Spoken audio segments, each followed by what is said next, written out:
السلام علیکم عزیز طلبہ و طالبات، آن لائن کلاسز میں خوش آمدید۔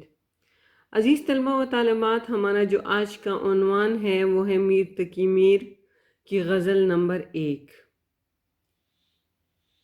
غزل پڑھنے اور سمجھنے سے پہلے آئیے ہم میر تقی میر کا تعارف پڑھتے ہیں اور اس کو سمجھتے ہیں، ان کی شاعری کی خصوصیات کو جانتے ہیں۔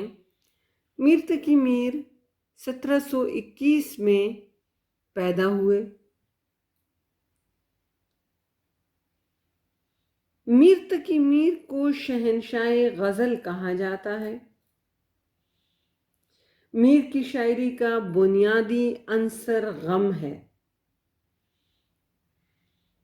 میر کی شاعری میں ہمیں غم روزگار اور غم جانا دونوں ملتا ہے۔ میر کی شاعرانہ عظمت کا اعتراف تمام شعراء نے کیا۔ ریختہ کہ تم ہی استاد نہیں ہو غالب، ریختہ کہ تم ہی استاد نہیں ہو غالب، کہتے ہیں اگلے زمانے میں کوئی میر بھی تھا۔ اگر ہم میر کے کلام کو دیکھیں تو اس میں فصاحت و بلاغت پائی جاتی ہے۔ عمدہ تشبیہات اور استعارات کا استعمال انہوں نے بڑی خوبصورتی سے کیا ہے۔ اسلوب بیان ان کا سادہ اور سلیس ہے۔ میر نے اپنے غم کو لازوال افاقیت عطا کی ہے۔ میر کو قنوتی شاعر کہا جاتا ہے۔ ان کی جو تصانیف ہیں اس میں دیوان میر، ذکر میر، نکات الشعراء اور ان کی 6 اردو دیوان جو ہیں وہ شامل ہیں۔ آئیے ہم ان کی غزل پڑھتے ہیں۔ فقیرانہ آئے صدا کر چلے، میاں خوش رہو ہم دعا کر چلے۔ وہ کیا چیز ہے آہ جس کے لیے، ہر ایک چیز سے دل اٹھا کر چلے۔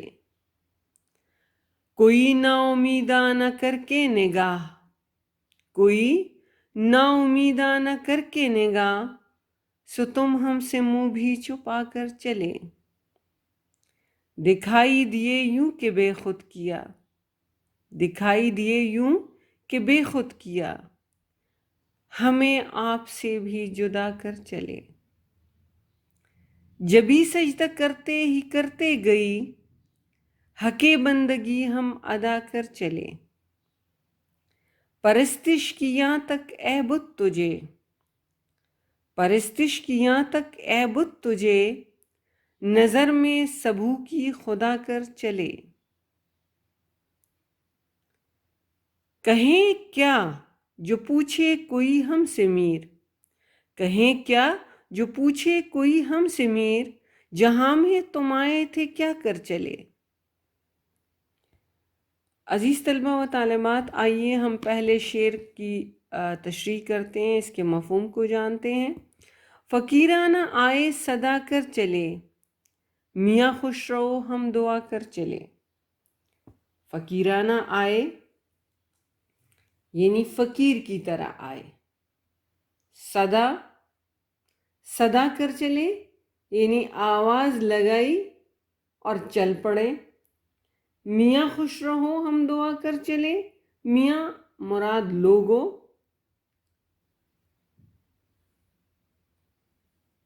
اس شعر کا اگر ہم مرکزی خیال دیکھیں تو جو بنیادی اس میں بات بتائی گئی ہے وہ یہ ہے کہ دنیا مقام فنا ہے،